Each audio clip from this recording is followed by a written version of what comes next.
Welcome to another edition of Back to the Basics, where we're still discussing the Great Deception. This is Elisha, your friend, your brother, and companion in the gospel. It is again an honor and a privilege to be able to come to you with the words of Yahuwah, the words of Yahushua HaMashiach. As always, it is my prayer that all who listens to this podcast will be gaining greater wisdom, knowledge, and understanding of the full truth. For we shall know the truth, and the truth shall make us free. With that in mind, let us pray. Heavenly Father, in the name of Yahuwah, we come thanking you for yet another day. Thank you for your grace that is sufficient for all of our needs. We thank you for supplying all those needs according to your riches that are in glory. Teach us to abide in your word. Teach us to stand fast in the liberty wherewith you have made us free, and be not entangled again with yoke of bondage. Teach us to be bold as a lion, but yet harmless as a dove, as you reveal these truths to us and we apply these truths to our lives. This is my prayer. In our last lesson, we discussed the Nazarene, betrayed, beaten, and begotten, part 9, with the subtopic, the Pauline doctrine, Hellenism, and syncretism. Today we'll discuss part 10, the fate of the Nazarenes. We concluded the last lesson with this statement. It was Constantine, not Shaul, who created Christianity at the Council of Nicaea. Shaul's writings have been altered, mistranslated intentionally. They've been twisted and mistaught for over 2,000 years. If the true Shaul the apostle were alive today, he would be leading the attack against Christo-paganism, not taking credit for it. Let's look at the fate of the Nazarenes. Up until now, we have laid an historical foundation for putting Shaul's writings back into context of the Second Temple period of the Nazarenes. Excuse me. We looked at the term Nazarene. What does it really mean in the context of protecting and guarding the Torah, the prophets, and the Messiah? That's what Nazarenes did. They protect the Torah, they guard the Torah, they protected the prophets, and most of all, they protected the Messiah. We discussed how Yochanan, John the Baptist, was the founder of the Nazarenes and mentor of Yahushua, who then took the role of the leader of the Nazarenes from Yochanan, John the Baptist. We learned how Yahushua's younger brother, Jacob or James the Just, took over the Zadok high priest after Yahushua's death, and then he led the Nazarenes in Jerusalem.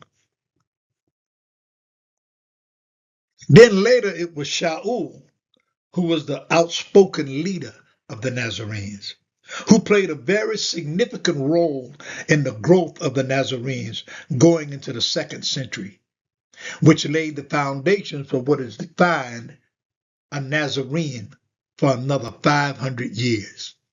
All of them, Yochanan, John the Baptist, Yahushua, Jacob, James the Just, and Shaul lost their lives for the cause of the Nazarenes. I explained that Shaul would not even be considered as a Nazarene if he taught the Pauline doctrine, as is taught today in Christianity. Nor would he have ever risen to the role of the leading of the Nazarenes. I explained how important it is to put ourselves within the language, the culture matrix of that time period of what we call today a Hebraic mindset. We simply cannot understand the writings in Scripture outside of this historical context and Hebraic frame of mind in which the Scriptures was written.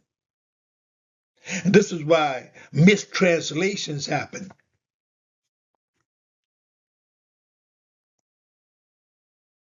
But what happened to the Nazarenes? Where did they go and why did they disappear from history? In order to understand the writings of the Yahushua covenant, we must have a basic understanding of the political parties that existed at that time and what ultimately became of the Nazarene sect.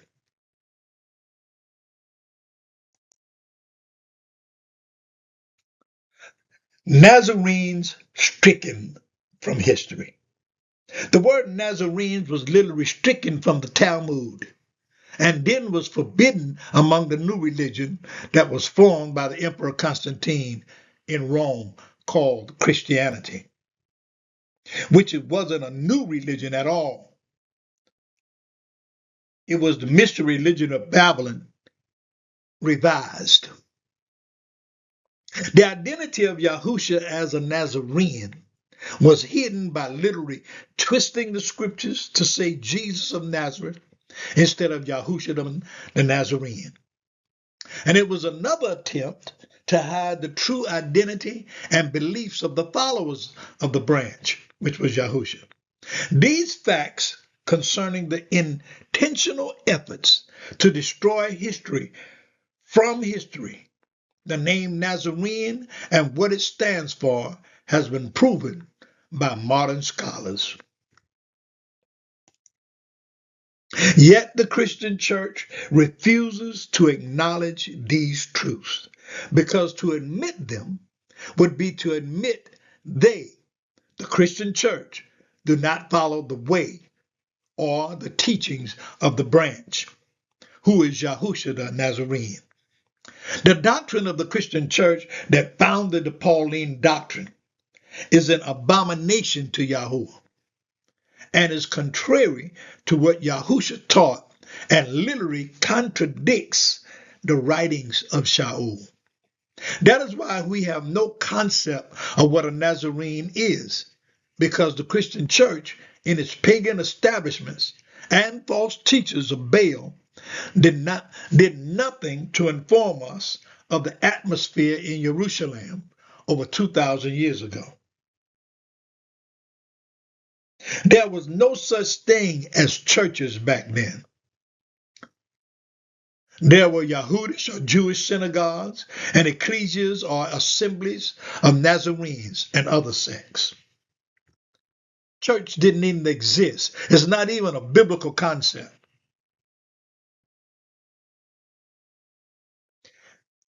And I'm going to delve deeper into church in a later series.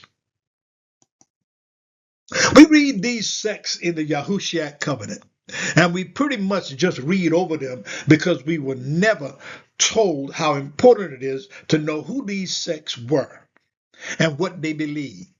We read about the Pharisees and the Sadducees and, quote, Christians, which were actually Nazarenes. They were never called Christians. Let me explain very simply what these groups were and the role they played in the language cultural matrix of first century Judea. This is extremely important for us so that we understand what happened with the Nazarenes and why they vanished from all the sources of knowledge as history was rewritten by the Roman victors of the Roman Yahudish or Jewish wars, and then Hellenized Judaism.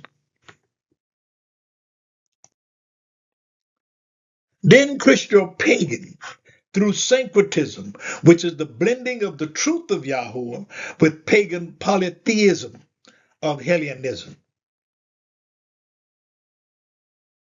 So Christo-paganism, which was born at the Council of Nicaea, and all references to the Nazarenes in history and the Talmud were replaced with the term Christians, because Christians did not exist. They weren't called Christians, they were Nazarenes. Let's look at the real players. There was not a Christian among them. In the first century, at the time Yahusha lived and died, as the earthly Nazarenes began to emerge as the largest sect in Jerusalem and dwarfed the other sects. The Nazarenes were outnumbered every sect in the first century. One reason why they had to get rid of them. The people of Israel fell into one of the following categories. We must understand these sects if we are to have any understanding of what was going on in the Yahushua covenant, because they are mentioned and they are major players. The first group is the Sadducees. These were the priests who served in the temple. They were appointed by Herod. They weren't descendants of Yahusha III.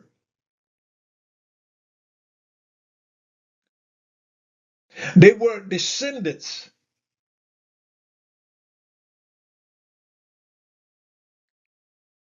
of the Israelites, but they were only appointed by Herod. The true Zadokite high priests were Yochanan, John the Baptist, who served in the wilderness, and Yahusha the Messiah.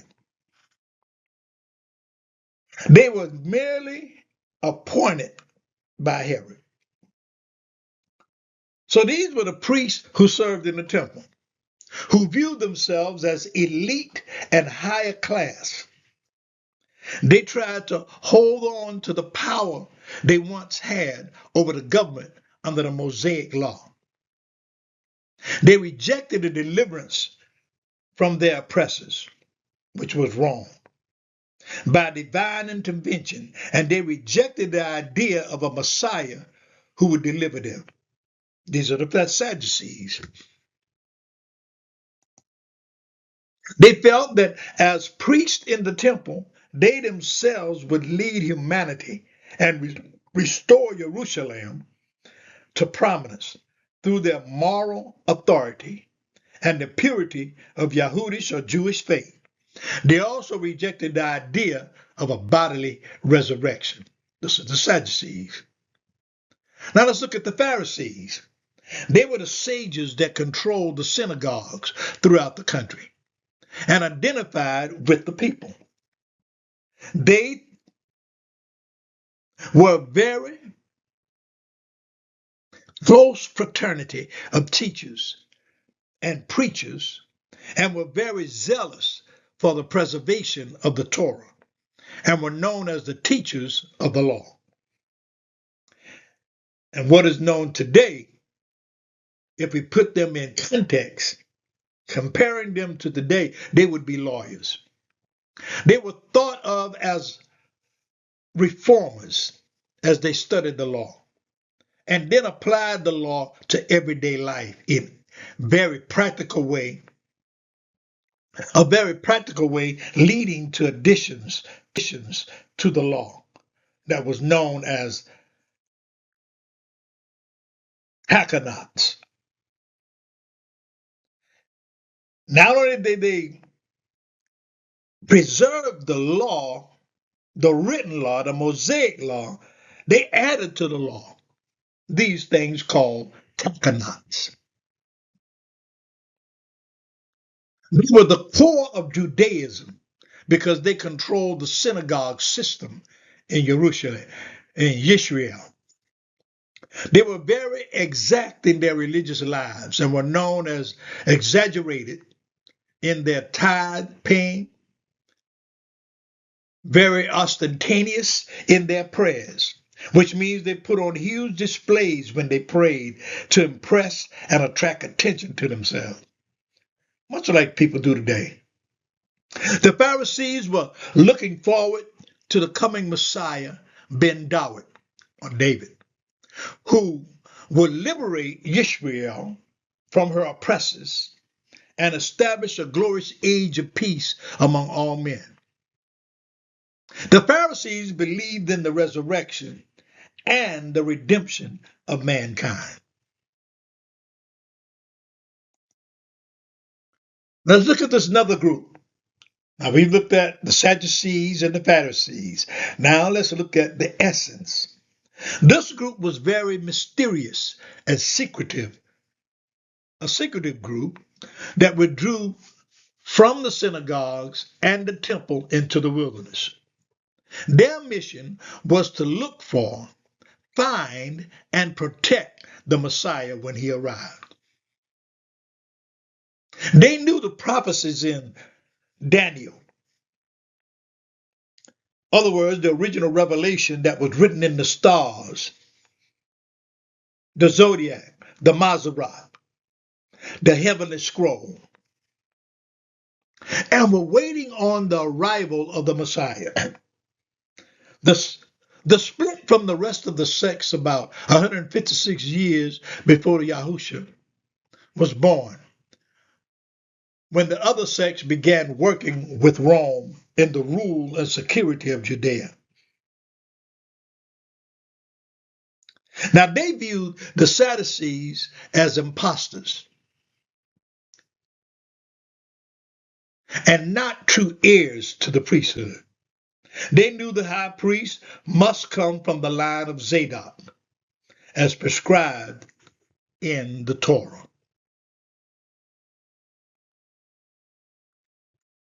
They set up a separate temple service outside Jerusalem in the wilderness for the true line of Zadok priests after Herod had the last true Zadok high priest killed, whose name was Yahusha III, the high priest, who oversaw the rebuilding of the second temple. Yochanan, John the Baptist, was the grandson and heir of Yahusha III and was sent to the temple in the wilderness of the Essence and was sent to the other Essence for training. So they sent him out there. Zechariah, his father, who was the priest, sent them to the Essence in the wilderness for training. The people in Israel knew that the high priest in Herod's temple was not the legitimate high priest. They were simply appointed by Herod. Herod simply appointed them after Herod killed Yahusha's appointed Zadok priest, Yahusha III. That is why they went into the wilderness to hear the true high priest, Yochanan, John the Baptist, teach and perform temple service, such as mikvah in the Jordan River. So everyone in Jerusalem and the surrounding cities knew that Yochanan was the true high priest teaching in the wilderness. That's why they all flocked out there to see him. The Essence documented their beliefs in the Dead Sea Scrolls and spoke of the great Nostri, or the great Nazarene, who would be the great teacher of righteousness that would set the way straight, or the branch.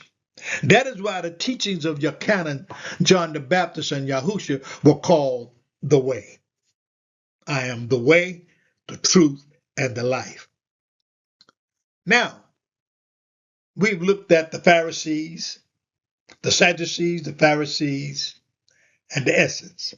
Now let's look at this other group of people, the Nazarenes. The Nazarenes were followers of the high priest Yochanan, John the Baptist, who was the fulfillment of the coming Elijah, who was prophesied to be the greatest prophet of all, and was confirmed by Yahusha, who said there was no one greater than Yochanan, John the Baptist, and the true teacher of righteousness. Now that's a good place to shout. Yochanan John the Baptist was prophesied to be the mentor of the Messiah, Yahusha, by his father, the priest Zechariah. Let's look at Lucas 1:76 through 80, talking about Zechariah's song. 76th verse, and you, my son, this is Zechariah talking about his son, John the Baptist, Yochanan. And you, my son, will be called the prophet of the Most High, for you will go on before Yahuwah as the greatest prophet to prepare the way for him, Yahusha. That is why we call this path the way, because Yochanan, John the Baptist, was the prophet to whom the path was given, who then mentored Yahusha as the way. 77th verse. To give his people the knowledge of salvation through the forgiveness of sins. So Yochanan was prophesied to be the mentor of the Messiah, Yahusha, by his father, Zechariah. 78th verse. Because of the tender mercies of Yahuwah, by which the rising sun will come to us from heaven. Talking about the prophecy that was written in the stars, coming from heaven. The Son of Man coming with clouds. 79, to shine on those who are living in darkness and in the shadow of death, to guide our feet into the path of peace. And the child grew and became strong in ruach and spirit. And he lived in the wilderness until he appeared publicly to Israel. He was not born perfect. He grew. He became strong. He wasn't strong when he was born to Miriam and Yosef. Judaism tells us that Moshe, Moses, was the greatest prophet of all. Christianity tells us Yahusha was the greatest prophet of all. Yochanan John the Baptist is intentionally left out of this conversation altogether, and the truth was hidden. Yahusha, however, claimed that Yochanan John the Baptist was the greatest prophet of all. Yahuwah spoke through Yochanan John the Baptist, the great prophet, giving Yochanan John the Baptist the revelation that Yahusha would later teach as fundamental to his ministry. It was Yochanan John the Baptist that originally taught the revelation of baptism for remission of sin, which the physical to spiritual meaning of Passover, which what we call today communion, the role of Satan, the role of angels in the heavenly hierarchy, the war in the heavenlies, progressive revelation of covenants, and time eschatology, and the value of communal living. And of course, it was Yochanan, John the Baptist, who announced Yahusha as the Passover lamb, anointing him as high priest. Yochanan did this and told the Nazarene that Yahusha was the Messiah, Ben Yosef. The Nazarenes were named after the branch because they became known as the keepers and preservers of the written Torah and protectors of the Messiah and the prophets. The majority of the Essenes were converted to Nazarenes and followed Yahusha either by Yochanan John the Baptist or later by Shaul, Yochanan John the Revelator, and Kepha or Peter. The Nazarenes quickly grew into the largest sect of them all in the first century. which created a problem in the Roman Empire. Then you have the scribes. The scribes were basically the attorneys of their day. They were the glue that held the Yahudish or the Jewish society together and bridged the gap between all the sects. You could say the Sadducees were a sect, the Pharisees were a fraternity, and the scribes were the professional class of their day. They were scribes, there were scribes that were found among all sects. They served the function as the Supreme Court does today. They review every new Tanakh or human command of the Pharisees and Sadducees, which is those laws that they added to the law. So they reviewed every new Tanakh or human command of the Pharisees and Sadducees to ensure it was in line with the written Torah of Yahuwah. Their job was to keep every aspect of Yahudish or Jewish life in line with ancient writings that was given to Moshe from Yahuwah. Yahusha said this concerning the scribes in Mattathiah 13 and 52. And he said to them, therefore every scribe who had been trained for the kingdom of heaven is like a master of a house who brings out his treasure, what is new and what is old. In other words, the scribes had the responsibility of determining if a Tanakh, which is human command, was new or in fact conformed to the written Torah of old. If it was new, it was to be rejected. So the scribes were a very important part of the kingdom.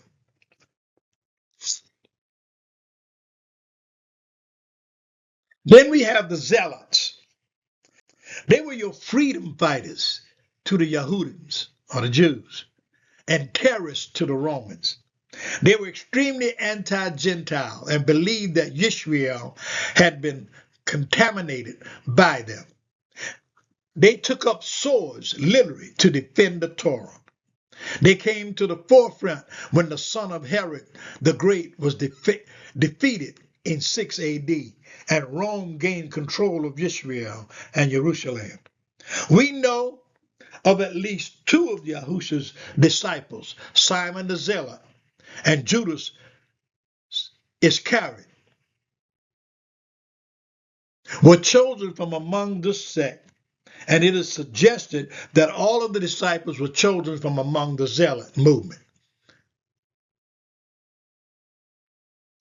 That's maybe why Kepha Peter, his first reaction when Yahusha was arrested was to chop the ear off of one of the guards, because he was a zealot, a protector of the law, the prophets, and the Messiah. Now it makes sense. He was a zealot, and his instinct took over. His instinct of protecting the law and protecting the prophets and the Messiah. It automatically kicked in when they tried to arrest the Messiah, and he chopped off the ear of the guard. Then you have the Sakari. These were the special forces or assassins of the Zealot party. They were ultra-conservative right wing. Where the Zealots fought Rome on a national level, the Sakari were mercenaries and personal assassins who sought out and eliminated the Hellenized Yahudish or Jewish traitors who sympathized with Rome. There's even evidence that Judas Iscariot was Judas the Sakari. That is why he was called upon by Yahusha to carry out the covert mission of betrayal. He was trained to do this. Now, Christianity tried to tell us that Judas was just went off and did stuff on his own. But he was a Sakari, a mercenary. So he was chosen to betray Yahusha, and Yahusha knew it. The peasants. These are the most of the living of those living in Judea at that time were simply peasants. The poor working class who spread themselves among all the various other sects according to who they thought best sympathized with their needs. So these were the players on the religious political scene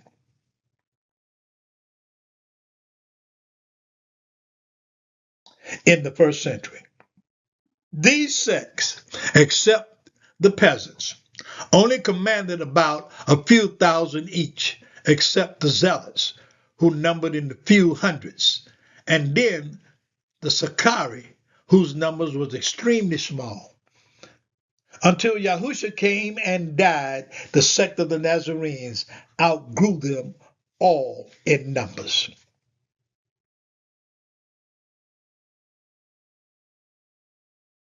Now we got it in context. Eventually numbering in the tens of thousands, representing a threat to those, the temple,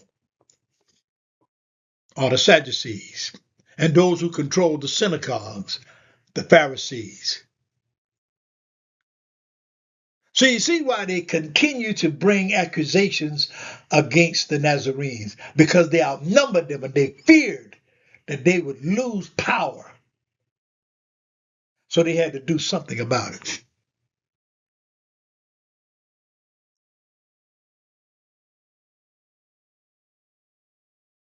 So eventually, they began to number in the tens of thousands, representing a threat to those in the temple, the Sadducees, and those who controlled the synagogues, the Pharisees, and eventually to the cults of Rome, as we know today as Christians.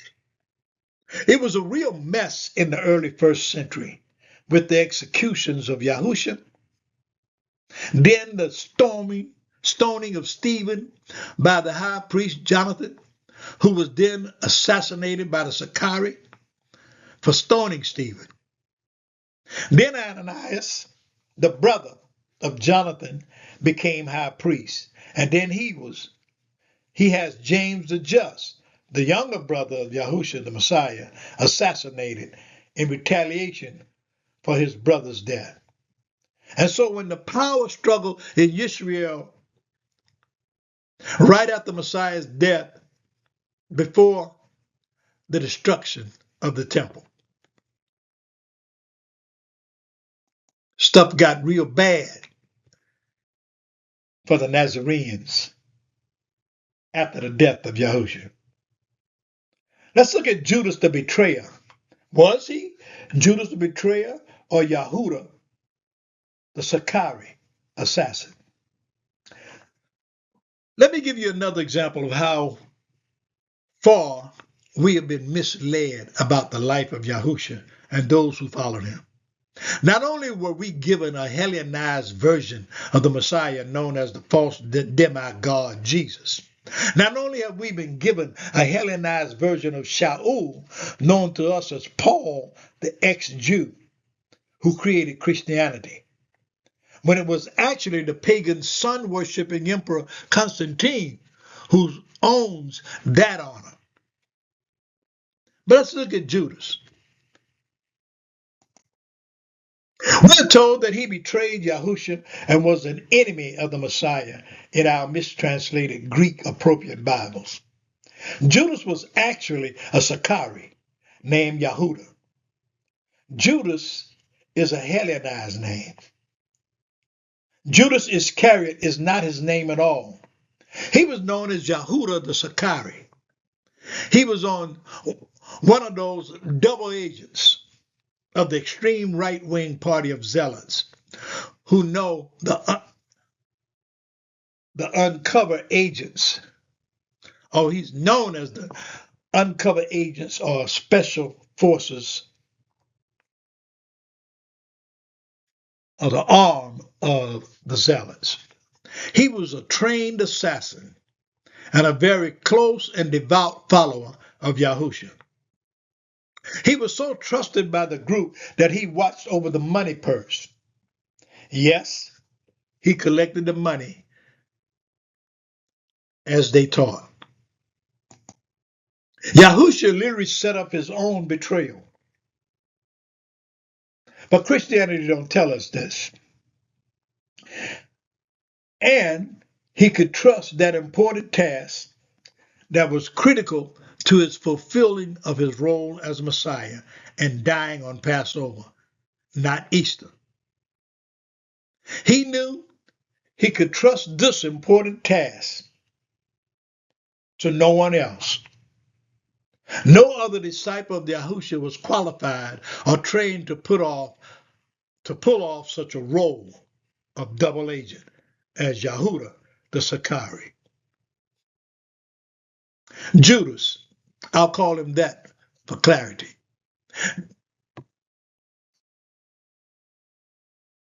Judas did not intentionally betray the Messiah. He worked with Yahushua to orchestrate the events that would enable him to be arrested, tried, and fulfilled his role as the Passover lamb. He wasn't a traitor. Now, I put this website up for your learning if you want to get a little closer to understanding. Judas Iscariot, Yahuda, died CAD 30. One of the 12 apostles, notorious for betraying Jesus, should be Yahushua the Nazarene instead of Jesus. Judas, Yahuda, surname is more probably a corruption of the Latin Sicarius, murderer or assassin, than an indication of family origin suggesting that he would have belonged to the Sakari, which is the mercenaries, the most radical Yahudish Jewish group, some of whom were terrorists. Now you get all this information from this website and go back and read it at your own leisure. Yahusha and Yahuwah hatched a secret plot that was unknown to the rest of the disciples to keep them from entering in it like Peter did by drawing his sword later in the garden. He didn't want everybody to know what was going on because they were protectors of the law, protectors of the prophets, and protectors of the Messiah. And he knew their reaction would be if they knew the law. So Yahuwah and Yahuda, Judas, hatched a secret plot that was unknown to the rest of the disciples. So Yahusha led them to believe that Yahuda, Judas, was the enemy. And that is how the writers of the gospel knew Yahuda, Judas. They had no idea what really happened. So they portrayed him in a negative light. Then, of course, they downplay how they themselves, all to a man, Jesus, the image of man that never really existed, literally betrayed Yahusha themselves after his death and denied even knowing who Yahusha was.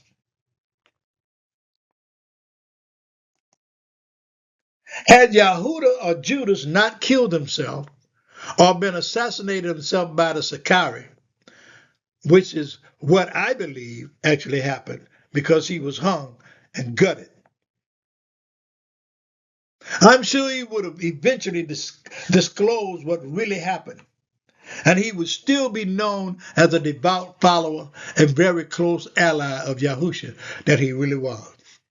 Remember, Yahuda, Judas, didn't do it for his money. That was how he fooled the chief priests into thinking he rejected Yahusha.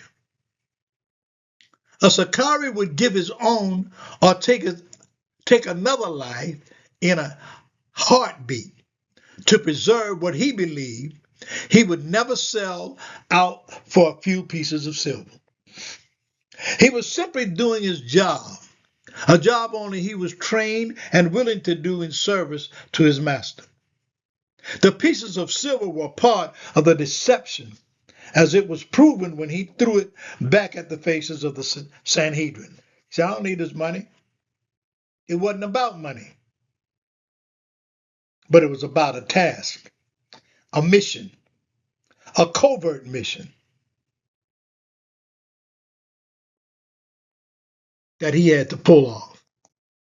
So this begs the question, why did he kill himself? That is a very good question. I don't have the answer to that. And will never know.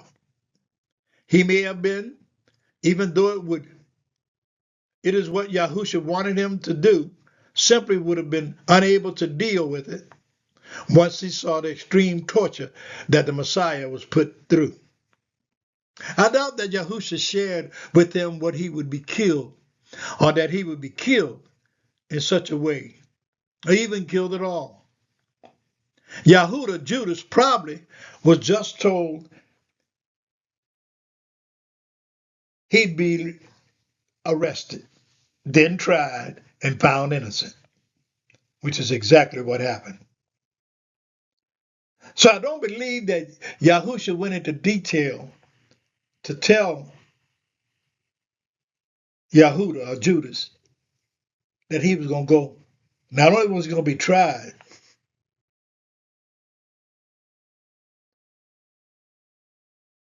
but he left off, he was going to die.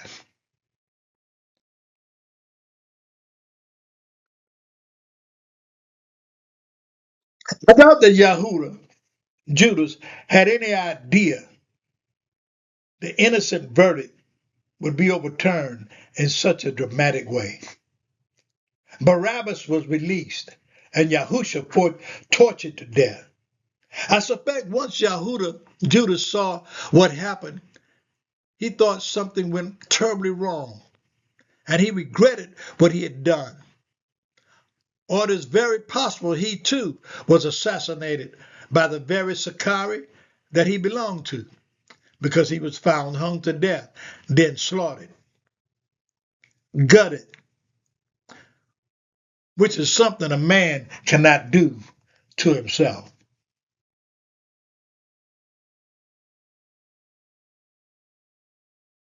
Remember, the mercenaries probably went after Judas and killed him.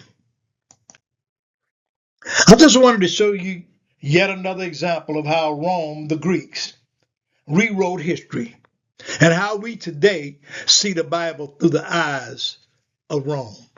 Rome rewrote the events that surrounded Yahusha's execution, putting the blame on the Yahudims, or the Jews, when it was really Rome who killed our Messiah with the help of the Hellenized Rome appointed high priest.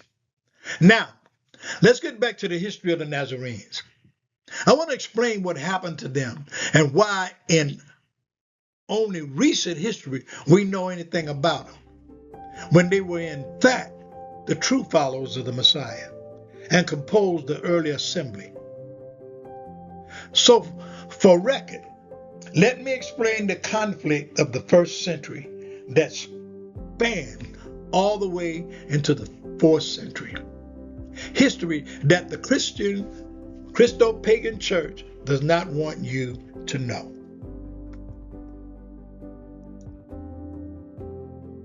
This is a good place to stop. Join me for our next lesson, the Nazarene, betrayed, beaten, and begotten.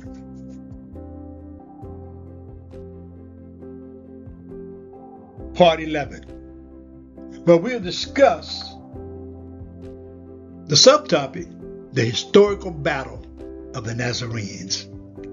We're going in a little deeper. If you're listening to this podcast, just know that we are in the hour of the Great Awakening, where Yahuwah is gathering back to himself the lost sheep of the house of Israel. Someone asked the question the other day, why do you know, or how do you know if I am one of the lost sheep of the house of Israel? He said, I know that I love Yahuwah and the Torah, and I keep the Sabbath. I told him that is the very indication that you are one of the lost sheep of the house of Israel, because Yahuwah has written his laws on your heart. And when you hear the message of the law, the Ruach HaKodesh, the Spirit of Yahuwah quickens that truth that is in his law, that is written in your heart, and causes you to respond to the message of the law. That's how Shaul identified the lost sheep of the house of Israel who were living among the Gentiles in his day.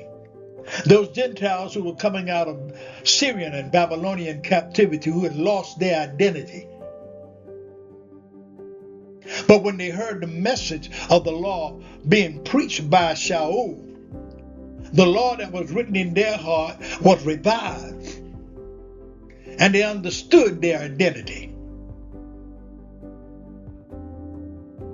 Remember, Yahushua was only sent to the lost sheep of the house of Israel, of whom Yahuwah scattered into all Gentile nations, not to the whole world. And let's be specific. The only nationality of people that have been scattered to every nation, according to Deuteronomy, the 28th chapter, is what is called today black people. Those who have been enslaved and oppressed, even down to this very day.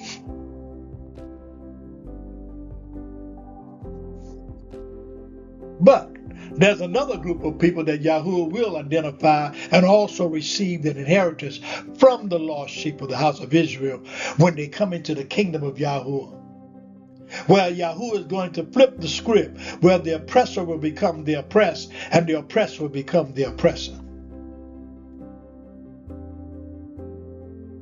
Those good strangers that have joined themselves with Yisrael by humbling themselves and accepting the laws and the ordinances of Yahuwah in their hearts, they also will be accepted. So it is my prayer that this truth will reach all who will believe it, receive it, and live it. But I'm here to warn you, to do this, you must be bold as a lion, but yet harmless as a dove.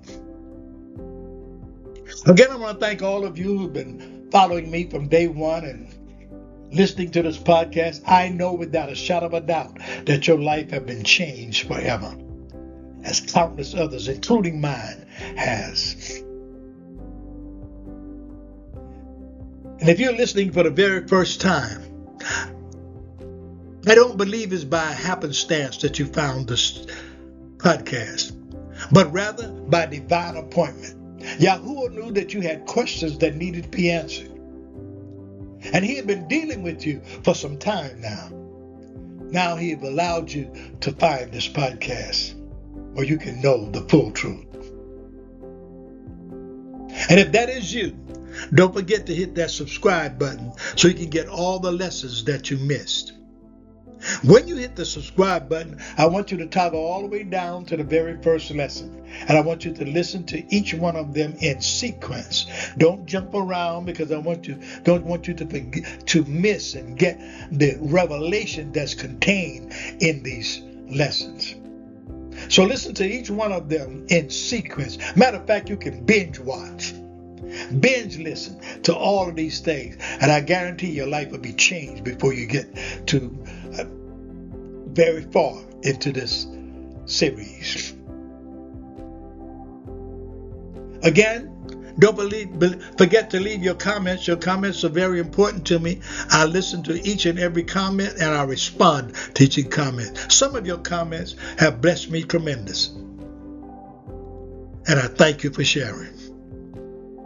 Again, if you'd like to follow along with me in this series, I recommend you get this book, The Nazarene, Betrayed, Beaten, and Begotten by Rab Shaul. This is Elisha, your friend, your brother, and companion in the gospel. Until next time, Be blessed.